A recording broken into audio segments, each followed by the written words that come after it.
রুমিশাস ভয়েসে সবাইকে স্বাগত। আজকের আবৃত্তিতে থাকছে কবিগুরু রবীন্দ্রনাথ ঠাকুরের সুন্দর কবিতা হাট। এই কবিতায় ফুটে উঠেছে গ্রাম বাংলার হাটের প্রাণবন্ত দৃশ্য, মানুষের বাস্তবতা এবং মাটির কাছাকাছি থাকা সহজ সরল জীবনের এক অপূর্ব ছবি। চলুন শুনে নেওয়া যাক কবিতাটি।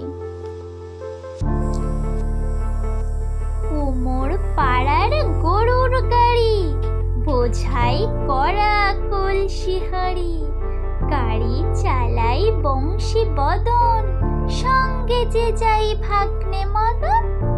হাট বসেছে শুক্রবারে, বক্সিগঞ্জের পদ্মা পাড়ে, জিনিসপত্র জুটিয়ে এনে গ্রামের মানুষ বেচে কিনে।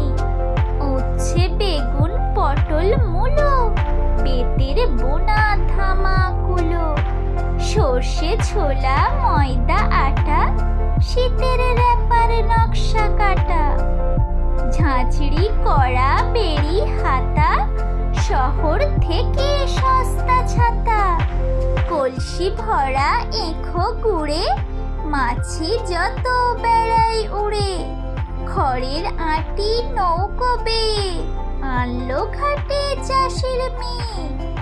অন্ধকানাই পথের পরে গান শুনিয়ে ভিক্ষে করে, পাড়ার ছেলে স্নানের ঘাটে জল ছিটিয়ে সাঁতার কাটে।